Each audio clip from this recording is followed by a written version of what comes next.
calling all artists from around the world and in Korea. You can come to be on the Tiniest Stage here on K-Poppin'. And this week for our Tiniest Stage, we're going to be sitting down with the very beautiful, the very talented singer-songwriter Harrianne in the studio. Hello. Hello.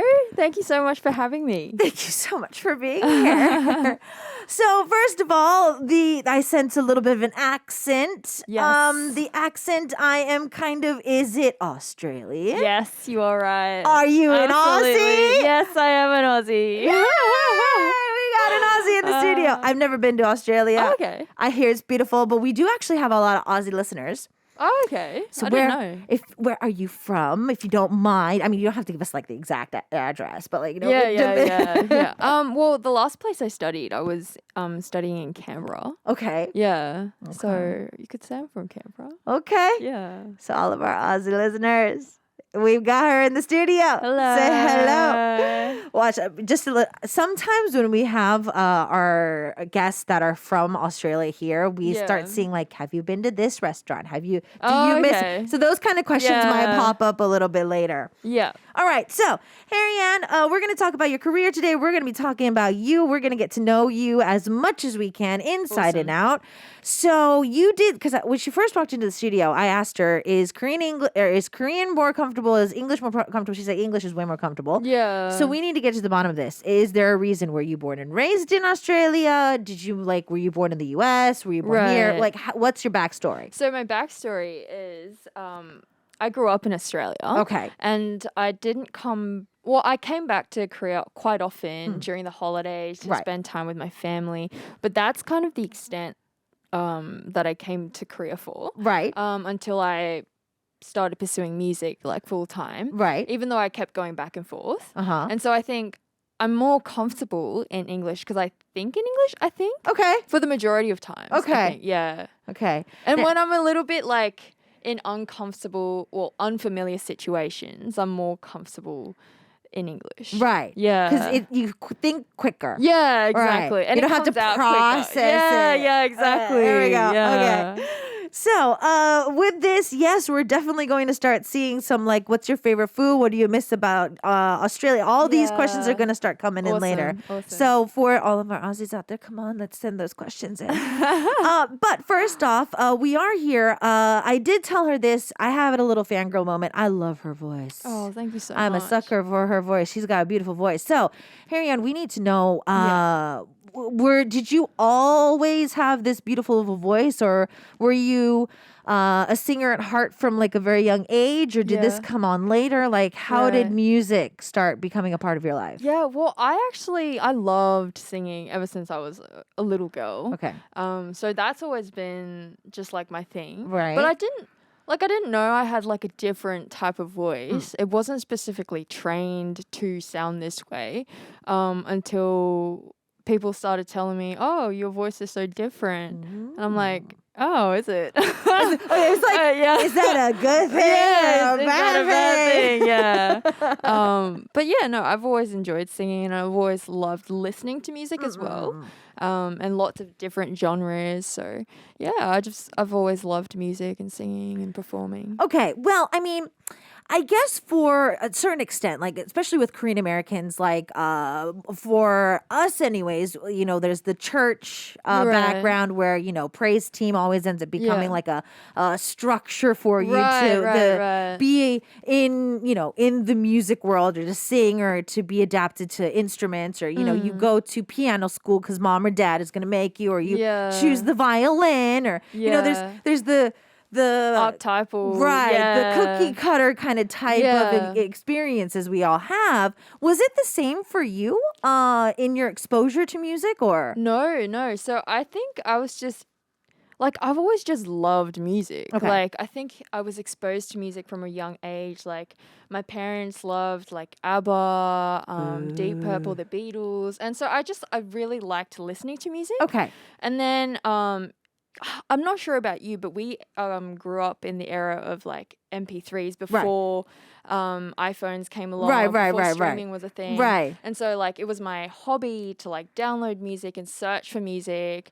And I don't really have a specific like archetypal story. Okay. Yeah. So it was quite organic. Okay, well then, Yeah. because the reason why I ask this is because I feel that if you've had that exposure, Yeah. as most Asians in foreign countries do, Yeah. singer-songwriters is kind of like, I feel like a more organic approach Yeah, because they are definitely. kind of trained unintentionally. Right. But if you're not, Right. that was what I was going to ask. Like, most times when people are like, okay, I like music, I like performing, I Yeah. feel that, the quote unquote safer way to get into the music business is idols. Whether you like that Right. genre Yeah, or not. right, It's like the easiest exposure, so to Yeah. speak. But singer-songwriters, I feel it is not going to be the easiest No. approach. No, it's not. So how did that work for you? Because Right. you've had this love for music your entire life. When or how did it go from did you ever think of maybe I wanted to be an idol or was Right. always like I want to be a singer-songwriter? Well, to be completely honest, I didn't really give much thought to being an idol, Right. because I was going to school in Australia, up until like uni. I would have to. It's just very different. I've heard of people doing that, of like giving up their education, coming to Korea at a super young age, which I think is awesome. Right. But I think my parents were pro education first. Right. And like, I didn't tell anyone that I really wanted to do this until Right. my first song, Eraser, Right. that I fully was confidently, like I completed from scratch all by myself. And then I grew the confidence within me that, you know what, I can do this because I write. Okay. So it wasn't until that I started writing by myself, like my own songs, that I was like, oh, you know what, I'm a little bit different, and maybe that's what can make me stand out in the music industry. Okay. Yeah. Okay. Because there are so many people who want to do the same thing, who want to be an Right. idol, who Right. are so talented as well. And, I mean, you're extremely talented too. Thank you. So, and the reason why we're trying to get a little bit more of a background here is Yeah. because, like you said, it's one thing to come home and find safety in music and kind of just Right. sit down to a computer Yeah. or a guitar or a Yeah. keyboard or a piano and like do a meditative type of songwriting Yeah. process. But Yeah. then to really think, should I release this? Like, Yeah, should I make a yeah. SoundCloud, account? Should I be like, should Yeah. I post this on YouTube? Like Yeah. that next step takes a lot more courage. Yeah. In general, was your major in uni have anything to do with music? If you Not don't- at all. If you don't mind me asking, what was your major? So in Australia, it's quite common to like make double majors. Oh, yeah, of course. We don't necessarily do just like straight degrees. Okay. Now employers ask for double degrees a lot more. Oh. So I didn't really have one specific major. So I majored in international relations Okay. and French, as Wow. well as media arts. What was the particular choice of doing those? I think I was just figuring it all out. Right. I definitely wanted to pursue human rights at some point, whether it was like international human rights law or human rights. And then at some point, I did get into law school, but I was pursuing music full time, and Parents were very proud of that. Yeah, yeah, they were, but they were also like, but you're also very talented, so it's really up to you kind of thing, which made it kind of more difficult. Right. Yeah. Because it's like, I kind of did both. What do I do now? Yeah, it's like, oh, if I had a little bit more of a guidance of like, oh, maybe you should do this, I think maybe it would have been easier, but I was completely torn. Okay. Yeah. Parents being supportive, not supportive, how were they when you started to like really say that, Mom, Dad, I'm getting really like serious about music? Yeah. Well, before I showed them like my own original songs, they were very supportive that I was good at singing and playing the guitar and piano, but they didn't really consider it because I didn't really tell them until I like played them my songs, and they were like, "No, you've actually got a talent." And we support you on this. Yeah. Wow. Yeah, very untypical. Hey, Very not typical. yeah. So it was really great. But before that, I think it was, I was terrified. I feel any Asian child would have the same exactly. Yeah, response. Yeah. Well, and I know that our parents love us, and even though they, the pressure is there for Asian parents, I feel any parent other than Caucasian, I feel, is like very brown parents. Yes. I feel that everybody has like the moms and dads are like, when studying, I feel like that the pressure is there. Yeah, definitely. So like uni and all of even though you did say that you wanted to do all those things, was there that, typical stereotype of like, oh, I should be a lawyer or a doctor or like I should go down that road from like the parents? Was that a little bit of a... No. So the weird thing is my parents didn't have that at all. Really? Yeah. Go mom and dad. I mean, they were like, oh, it could be more like safe. Right. Well, like we did have that discussion. Right. But is that going to make you happy? Yeah. Mom, dad of the year right here. Thank you. Oh my But goodness. it was really interesting because I think at uni, the people around me were more concerned, like, because they didn't know like anything to do with music. Because all my friends were super academic, and all my friends were Caucasian. My closest ones. And so they were like, oh, my best friends definitely supported me, but the people that I've kind of gone distant from now were kind of like, oh, but like, how are you gonna make like money and like, how are you gonna like live and like, which is, I mean, at a certain age, especially because you're in uni, it's a very like plausible ideal. Definitely. Like, how are you gonna support us? It's very realistic, as friends. They're like, we worry about you. We want you to be, stable. I mean, music is great, but you have to make it a career move. Yeah, definitely. But it was interesting because like, I think my best friends, before I even told them like I want to do this, they were like, no, why are you even at uni? Oh. Yeah, they were like, why are you not on stage? Wow.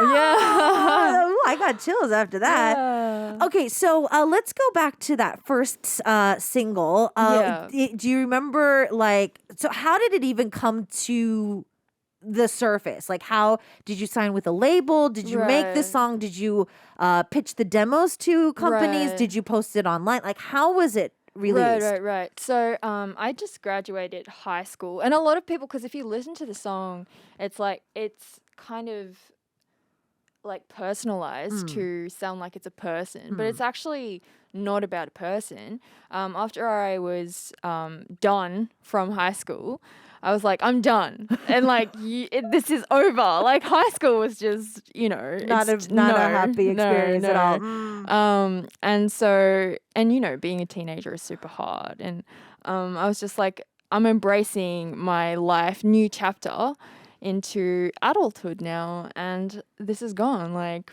the past is in the past. And that's how I started Eraser, and that's how I finished it. Okay. And it was so relieving. Like I was like, I'm done. And so stoked. And so after I played this for my parents and for the people around me, like I sent a lot of emails. Okay. And I got lucky. Right. So, because you tell us that you've been going back into like from Korea to Australia, but back and forth, you kind of were able to transition to now being here? Yeah. Full time? Thanks to Eraser? Or well, kind of, but like Okay. I'm not here like full time because I do go back and forth. But yeah, Eraser, and there's another song called You Surely Know.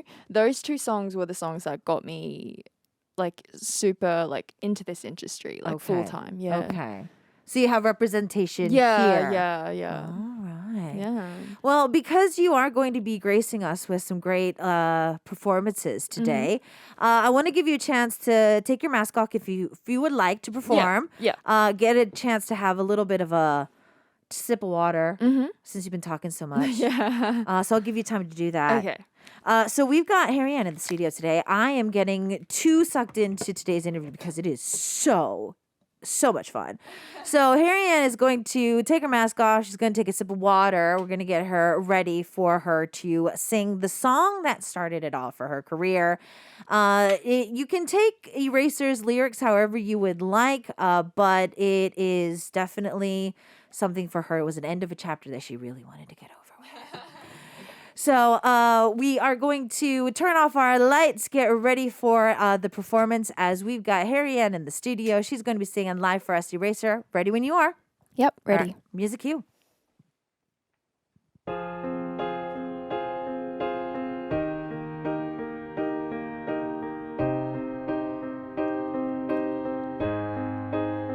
이젠 없어요 그대 이름은 잊어버렸어요 우리의 사랑 깨어레졌어요 이런 내 마음 걱정 마세요 미련 없어요 다른 사람도 보이고 밤에 잠도 잘 오고 제때 밥도 잘 먹고 세상 보는 눈 좀 맑아요 다른 사람도 보이고 밤에 잠도 잘 오고 제때 밥도 잘 먹고 세상 보는 눈 좀 맑아요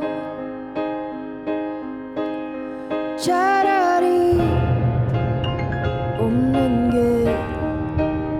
더 편해 쓸데없는 사랑을 인생에 필요 없단 걸 너 덕분에 깨달았지 착각하지마 지금 내가 외로움에 슬픔에 어두움에 깊이 빠져들어 있다고 Didn't need you then, don't need you now Just thought it could be something sweet But never mind, I realize that I'm better off without you 이젠 없어요 그대 이름은 잊어버렸어요 우리의 사랑 깨어레졌어요 이런 내 마음 걱정 마세요 미련 없어요 다른 사람도 보이고 밤에 잠도 잘 오고 제때 밥도 잘 먹고 세상 보는 눈 좀 맑아요 다른 사람도 보이고 밤에 잠도 잘 오고 제때 밥도 잘 먹고 세상 보는 눈 좀 맑아요 이젠 없어요 그대 이름은 잊어버렸어요 우리의 사랑 깨어레졌어요 이런 내 맘 걱정 마세요 미련 없어요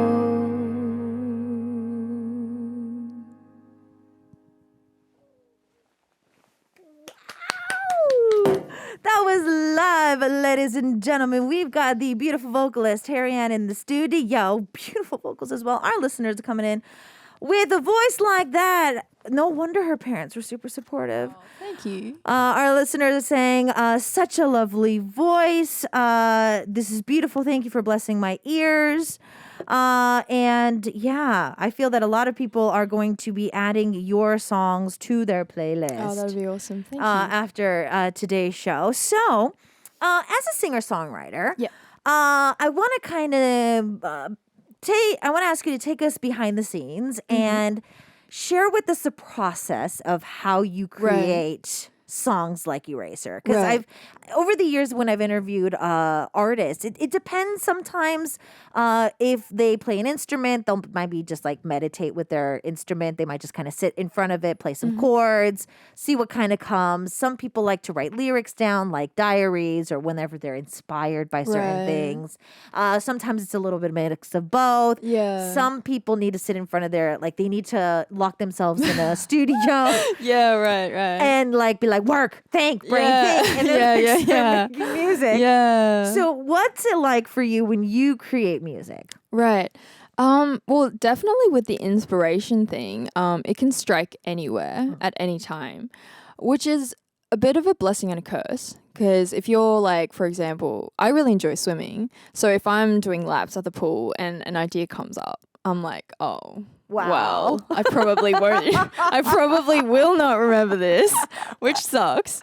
But like if I'm in my room or having coffee in the morning, yeah, definitely you can create an environment, I think, for everyone where you are more productive. Not going on social media, cleaning your room and having a clean space definitely helps me. And I like to do it sort of analogly first before doing it digitally. Okay. So I like to write my lyrics by hand, and I usually write songs on my guitar or the piano. Okay. And then I transfer it to my laptop where I do my production. Okay. And yeah, that's kind of my process. Wow. Yeah, but I do kind of want to, and I've been working on sort of just being more consistent instead of just waiting for inspiration. Okay. Yeah, because I feel like if you just wait for inspiration, you just don't know when it's gonna come. Yeah. Right, because if like you set up a goal like, oh man, I really want to release more music before the year is up. Yeah. And you're just like, come on, inspiration. Yeah. Yeah, exactly. Come a knocking. It definitely is. Yeah. Yeah. Okay. So you're trying to get into the habit of just like writing certain things here and there. Yeah, and I have gotten better, but I think some of my favorite songs that I've written, they did come out of inspiration. Okay. And they were super raw. Yeah. Okay. Yeah. As work progresses, because I feel that especially since you are a songwriter, Yeah. what happens is like there's that rough draft, that raw version of the song, and then it's just like, wait a minute. Do I want to change the melody to be a little bit more mainstream? Do I want to mix it up a little bit? Do I want this to stay acoustic? Do I want it to be more piano? Do I want it to be more... Because I'm a P when it comes to my MBTI. So I'm a person that I need somebody to like keep me in check. Right. Whereas I know that J's are very like they can keep themselves in check, so to speak. Like they're very good at cutting things out and organizing things. So how do you check yourself? Like when is it done? Because like I feel that if I was trying to write a song like Eraser, I'd be like, is this lyric okay? No, wait. Right. Do I want to make this a little bit more impactful? Do I want this to rhyme a little bit more? You know what I mean? Yeah. So how is it for you? How do you say, no, it's done? Right. Well, in terms of the melody and like the beat and stuff, it's pretty straightforward. I know when it's done. But in terms of the lyrics, oh my goodness, like funny story. One of the songs that's not released yet, I was on my way to the studio and it took me like, I think an hour to get there. And I was editing just one word. Right. That one word. Right. Yeah. And even as I started recording, I was like, is it going to be this? Is it going to be that? And then I heard it on the recording and I was like, no, like it's that word. And I think sometimes you just kind of have to hear it back. Yeah, like you can't just like be boxed in, if that makes sense. Yeah. Because I remember the lyricist, Kimina, was once given complete freedom to write a lyric for something. And she's like, I don't know what to do. Because she had been limited her entire career as a lyricist because, you know, certain producers want certain things. Definitely. Certain dramas want them to sound differently. They want it to end on an A or an A or an E. Yeah. And I feel that if you're your own boss, especially for a song, I feel that it would be very hard Definitely. to be like, do I want to change any more? Do I want to change this chord rendition? Do I want to add a different melody? Do I want the run melody to be the main melody now? Do I want the harmony to stay or not? Yeah. So, yeah, I was very curious as to how you stop yourself. Yeah, sometimes, I just have to hear it back. Okay. Yeah, play it out loud. Okay. Yeah. Aaron's asking, what inspires you the most? Does maybe loved ones, heartbreaks, the sun rising over the horizon, movies? I definitely get inspiration from like my family, the people that I care about, like my friends. And I think was it director? It was either Martin Scorsese who director Bong Joon-ho quoted like personal, like write what you know, like personal is best. And I think a lot of musicians, a lot of actors, a lot of directors, writers do agree on that, and I definitely agree on that as well. So a lot of things that are personal to me, I do find it very raw, but I do find inspiration from art and film and literature. Yeah. Okay. Because Paulina wants to, it's a very little bit more personal question. Have you ever written a song from a broken heart? Like broken heart as in like a relationship or like a friendship, because I feel like you can feel brokenhearted in so many different ways. Oh, of course. Yeah. But yeah, I definitely have experienced. It's quite personal, but I lost a friend who was super close to me, and that was an inspiration for me. And I'm still processing that, and so like Okay. Yeah. So everything that you can take organically kind of just gets put into your music. Definitely. Right. So for a lot of producers, what ends up happening is they have this little Pandora box in their computer. And there's like 10-second sound bites. There's like 1 minute sound bites. Right. And some of them are just like la, la, la. Some are just like random recordings of their voice. Right. So do you have this as well?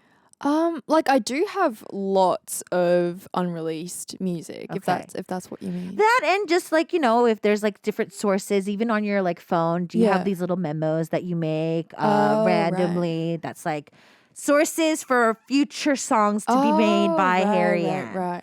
Not on my phone. I think I prefer to just like be somewhere productive and like actually create and stuff. Okay. Yeah. Another thing that happens for singer-songwriters is like you hear a song and then other people listen to the song, other producers listen to the song, other artists listen to the song, and they're just like, Harrianne, can I have a song? Oh, right.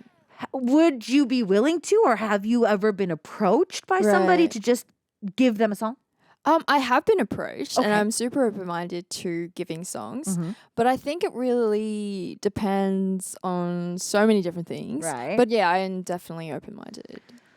Is there an artist that you would like, no questions asked, I don't care if I have to sell my soul, I will give you a song? I haven't thought about it in that way. I mean, because like if Beyonce DMs you one day, is like, girl, I need a song from you. Right. You know what I mean? Yeah. I mean, if it was Beyonce, like I would be hit like there, like by a minute. Yeah. So like I mean, like, if you've like had any like fangirl love for a female or male artist, Korean, non-Korean, doesn't matter. Yeah. You would sell your soul to work with them one day.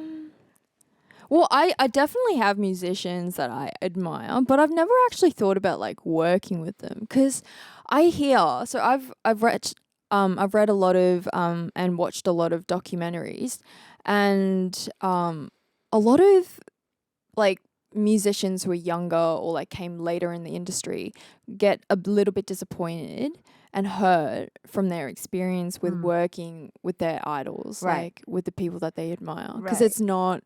They clash so much, and then but I am definitely open-minded. Okay. I'm definitely looking forward to it. But I haven't really like thought of like who would be great. Yeah.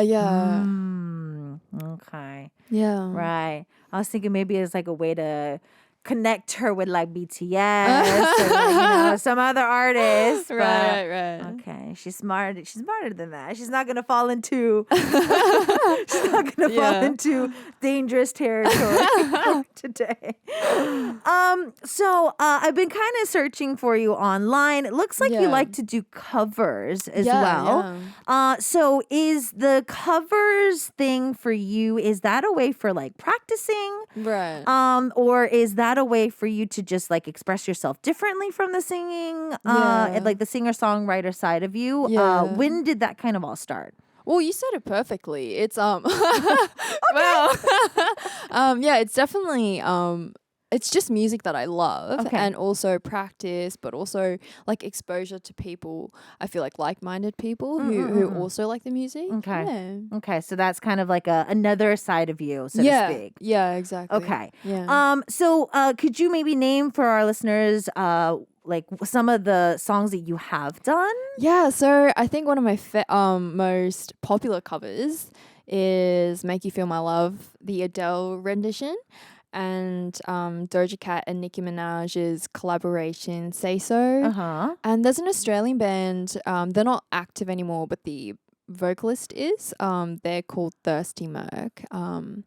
And did Ed Sheeran, Elvis Presley. Elvis is his new movie came out. Right. Yeah, right. I haven't seen it. Have you seen it? No. No. I still haven't Yeah. watched it. It's still on my list to watch, but I just haven't yeah, gotten me around too. to it. Yeah. I haven't So gotten yeah, around to it. there's some. Okay, there's Yeah. some. Yeah. The reason why I bring up the covers that she does is because actually the next live performance that she's going to be doing for us for today is actually a cover song. Yes. Am I correct? Yes. All right. So why did you choose this song to bring it to us for today? Right. Well, I feel like it's an Avril Lavigne song, and a lot of female musicians of my generation actually, whenever they're interviewed, they're like, "Oh yeah, Avril Lavigne was one of my idols." Yeah, and she was definitely a hero for me, just because she writes her own songs, and she did from the very beginning, like me.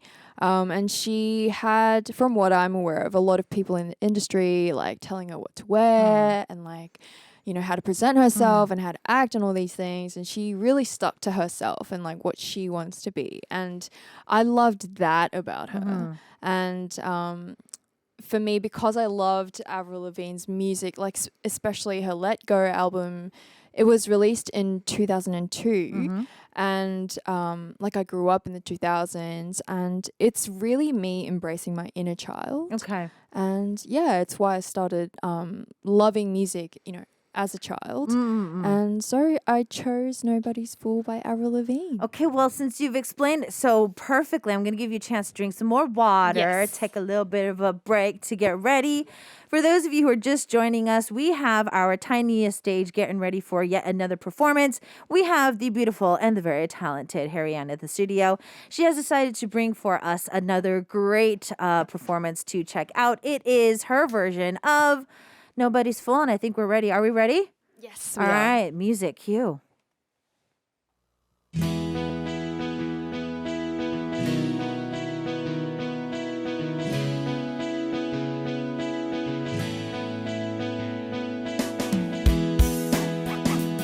Step up.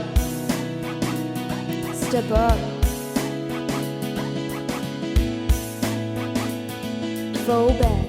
Take a look at me and you see I'm for real. I feel what only I can feel, and if that don't appeal to you, let me know. And I go, cause I flow better when my colors show. And that's the way it has to be, honestly, cause creativity can never bloom in my room. I throw it all away before I lie, so don't call me with the compromise. Hang up the phone, I got a backbone stronger than yours. La la la la la la la. La la la la la la la. La la la la la la la. Yeah. If you're trying to turn me into someone else, it's easy to see I'm not down with that. I'm not nobody's fool.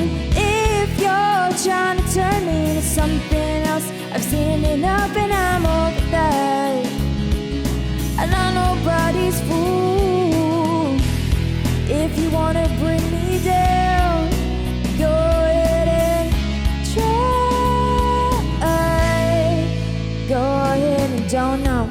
You think you know me like yourself, but I fear that you're only telling me what I wanna hear. But do you give a damn? Understand that I can't not be what I am. I'm not the milk and Cheerios in your spoon. It's not as simple, here we go, not so soon. I might have fallen for that when I was 14 and a little more green, but it's amazing what a couple of years can mean.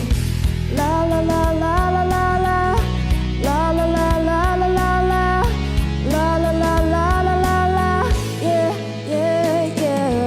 If you're trying to turn me into someone else, it's easy to see I'm not down with that.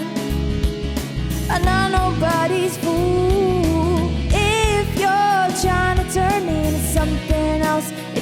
see I'm not down with that. I'm not nobody's fool. If you wanna bring me down, go ahead and try. Go ahead and try. Yeah, yeah, yeah, yeah, yeah. Go ahead and try to look me in the eye, but you'll never see inside until you realize things are trying to settle down. Just trying to figure out exactly what I'm about. If it's with or without you, I don't need a doubt in me. If you're trying to turn me into someone else, it's easy to see I'm not down with that. I'm not nobody's fool. If you're trying to turn me into something else, I've seen it enough and I'm over that. I'm not nobody's fool. If you wanna bring me down, go ahead and try.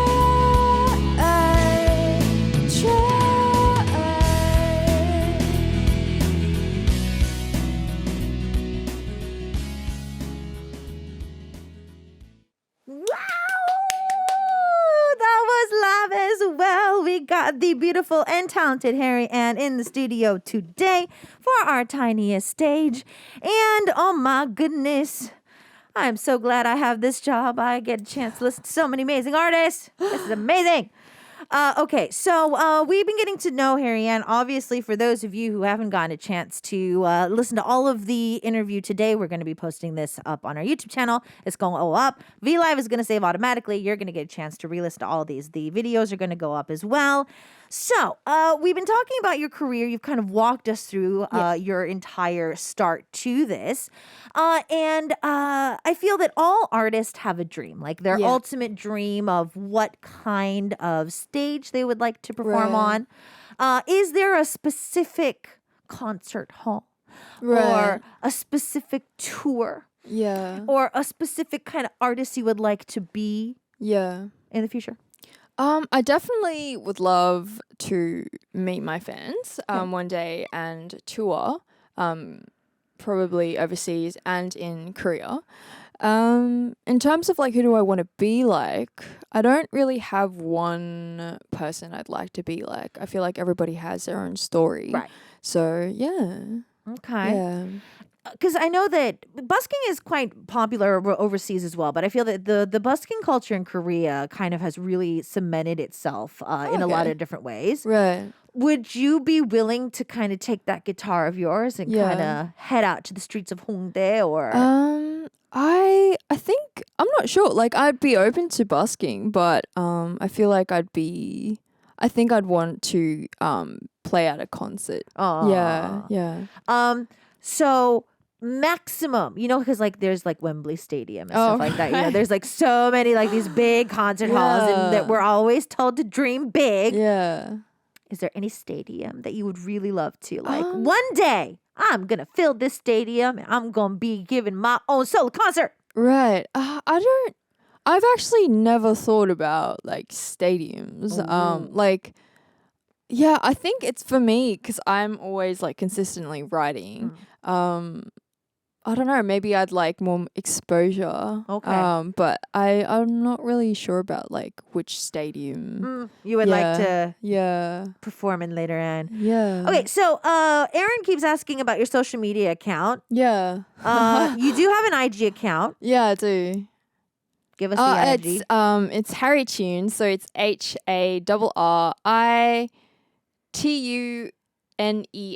Okay. That's my Instagram. Yeah, we're going to tag her in the picture later, guys, so you can follow that later. Thank you. And I have a YouTube channel, just Harrianne. Harrianne. Yeah. And we can go follow that too. Yes. And subscribe. Yes. Because they want to know about new releases and like, you know, platforms where we can see some more music and stuff like that. So you did say that you have a lot of music that is unreleased. Yes. And there's only about, 2.5 months or so left in this year. Definitely, yeah. Are we getting new music soon? I'm not sure if it'll be more production or new releases. I think I'm leaning more towards the production side. Okay. But definitely next year some point. Okay. You can expect More music. Yeah, definitely. Now, in the creative process, because Eraser we saw was in Korean. Yeah. Are we good? Like, are your songs written in English first or in Korean first? I have a song called Loop, and Loop is full English, Okay. and The Breach of Self-Esteem is like equally half.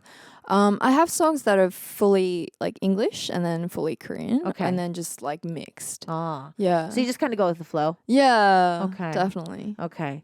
Because I was wondering if maybe she has like a set purpose for like each song. It's like, no, this one's Korean. No, this one's English. Yeah. right. That's the trouble with bilingual people. Yeah, definitely. It's like, which one do I want this to be in? Yeah.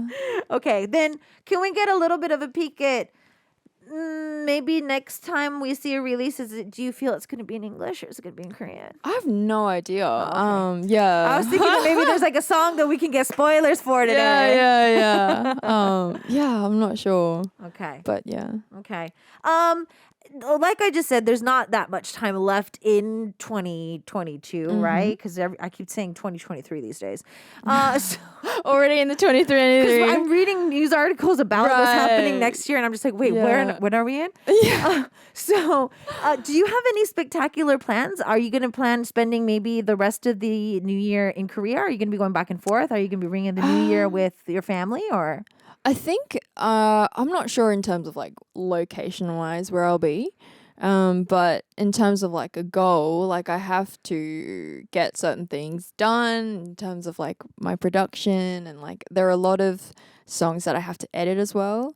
So a lot of working. A lot of working to get done before the year is over. Yeah, definitely. Yeah. Okay. So maybe we might be getting some music sooner than later. Yeah, maybe. Okay, that seems a lot more exciting. Yeah. You can tell I'm trying to get spoilers out of her, but it's not working. I'm trying to get some type of spoiler here, but it's just not working today. Yeah. She's not falling into the dangerous territory that I try to keep luring her into. This is going to be one of the hardest questions. Yeah. Out of all the songs that you've released so far, what's your favorite? Oh. Wow. I didn't see this coming. Because like they're all your babies. Yes. They're all very special. Yes. But like out of your babies, Yeah. which one's your favorite? This is so hard. Well, I think it really depends on like the condition that I'm in, like what mood am I in, and like what am I feeling at the time. So what are you feeling right now? Right now, I think because we started talking about Australia, I'm a little bit reminiscent. And so right now I would have to choose Loop. Okay. Yeah, it's quite, I poured all of me into that song. So yeah. Okay. So all of her into the song. It's actually going to be the last song today, so we can look forward to that as well. Because I know that you have a lot of things to do, and you have covers that you post on YouTube as well. So is there any uploads or any other types of YouTube are we going to be able to see from you? Because I feel that other than covers, a lot of people do vlogs these days. There's other content that go up. Have you been inspired or maybe like getting the itch to do any other content for us? I don't know. Do you have any suggestions? I mean, a vlog would be great. A Take us vlog? behind the scenes of like how you make your new song. Right. Maybe I'll do great. that. Yeah. I think a lot of people would be very interested. Kind of do a countdown to your next single. Oh, and that'd be smart. Yeah. Tease it, give us behind the scenes, like give us like a ASMR version of one, and then like a no sound, just picture one. Yeah. That's interesting. I actually got a DM from a friend. Not a friend, a fan, and I think it's a girl. But she wanted like an ASMR version of like my process. And I thought that was really interesting. Because a lot of people have been doing like a study with me type of ASMR videos I've been noticing. Yeah. So like, them writing things down, Right. taking sips of coffee, Okay. typing on the computer. Right. Getting those kind of just like daily white noise type of Yeah, ASMR. yeah, So yeah. I mean, if you could take us behind the process of your next single, Yeah. that'd be a lot of fun. Yeah, maybe I could do that. Oh, Yeah, maybe I will do that. There Thank we you for your go. suggestion. There we go. So for those of you who would like to check her out, we're definitely going to be tagging her today. You can find all of her socials and stuff like that later on as well. But we are slowly getting ready to say goodbye. Our time is coming to an end. Before you go, though, and because I refuse to say goodbye to you just yet, you have a great voice. You have an amazing personality. you. And this is my way of trying to cement you into the K-Poppin family. Yeah. If we were to ever suggest Yeah. to be on the show, Yes. not as an artist, but as a guest or a host, Oh. would that be something that you would be I would interested be in? absolutely thrilled and Pinium, I got it honored. on the show. We recorded this. This is live. It went out. She said she would. Yeah, I would be honored. Yeah. Okay.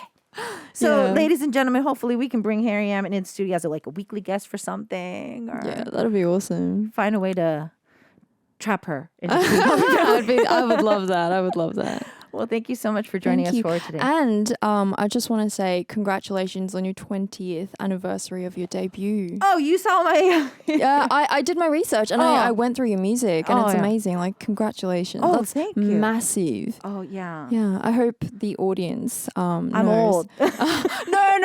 No. It's huge. It's something to celebrate. Oh, yeah. thank you so much. Thank you. All right. Well, this is even more reason to bring her back into the studio. now. All right, fam. Well, as we say goodbye, hopefully I can bring Harrianne in the studio very, very soon. She poured her heart and everything into Yes, Loop. So this is going to be the did. song that we say goodbye with. Hopefully I can see you soon. Thank you for joining us today. Hopefully. Thank you so much. And I'll see you next time. Bye. See you next time. Bye. Thank you so much.